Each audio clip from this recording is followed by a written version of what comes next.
திருப்பரங்குன்றம் மலைக்கோவில் பிரச்சினை தொடர்பாக இந்துத்துவ அமைப்புகள் இன்று போராட்டம் அறிவித்த நிலையில் பதற்றம் நிலவுவதால் மதுரை மாவட்டம் முழுவதும் 144 தடை உத்தரவு பிறப்பிக்கப்பட்டு போலீசார் தீவிர கண்காணிப்பில் ஈடுபட்டிருக்கிறார்கள். திருப்பரங்குன்றம் பகுதியில் போராட்டம் நடத்த அனுமதி இல்லை என நீதிமன்றம் தெரிவித்திருக்கக்கூடிய நிலையில் திருப்பரங்குன்றம் கோவில் முன்பாக நேரம் ஆக கூட்டம் அதிகரித்து காணப்படக்கூடிய அந்த காட்சிகளை பார்த்து கொண்டிருக்கிறோம்.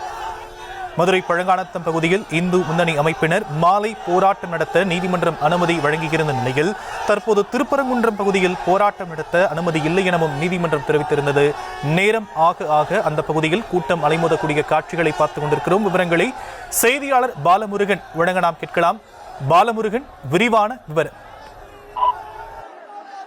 திருப்பரங்குன்றம் மலை விவகாரத்தில் இந்து அமைப்பினர் மற்றும் அதன் ஆதரவு அமைப்பினர் இன்று கோயில் முன்பாக ஆர்ப்பாட்டத்தில் ஈடுபட போவதாக அறிவித்திருந்த நிலையில் இஸ்லாமியர்கள் மற்றும் இந்துக்களுக்கு இடையே அசாதாரண சூழ்நிலை நிலவக்கூடாது என்பதற்காக மதுரை மாவட்டத்தில் நேற்றும் இன்றும் 144 தடை உத்தரவு பிறப்பிக்கப்பட்டுள்ளது.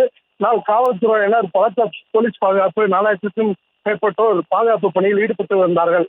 இந்த நிலையில் அனுமதியை மீறியும் அங்கங்கே சிறிதாக உள்ளே நுழைந்து 1000க்கும் மேற்பட்டோர் போராட்டத்தில் ஈடுபட்டு அவர்களை காவல்துறையினர் கைது செய்திருக்கிறார்கள்.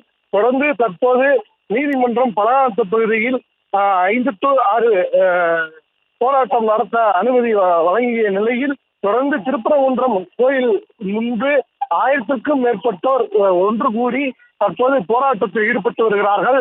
இதனால் இப்பகுதியில் பரபரப்பு ஏற்பட்டு வருகிறது. காலையில் இவர்களை காவல்துறையினர் கைது செய்து திருப்பரங்குன்றம் சுற்றியுள்ள மண்டபத்தில் வைத்திருந்தார்கள். தற்போது நீதிமன்ற உத்தரவுப்படி அவர்களை விடுவித்த நிலையில் திருப்பரங்குன்றம் கோயில் முன்பு 1000க்கும் மேற்பட்டோர் போராட்டத்தில் ஈடுபட்டு வருவதால் பரபரப்பு நிலவி வருகிறது. தொடர்ந்து கோயில் முன்பு பேரணியாகவும் ஆர்ப்பாட்டம் நடைபெறும் இடத்திற்கு சென்று வருகிறார்கள்.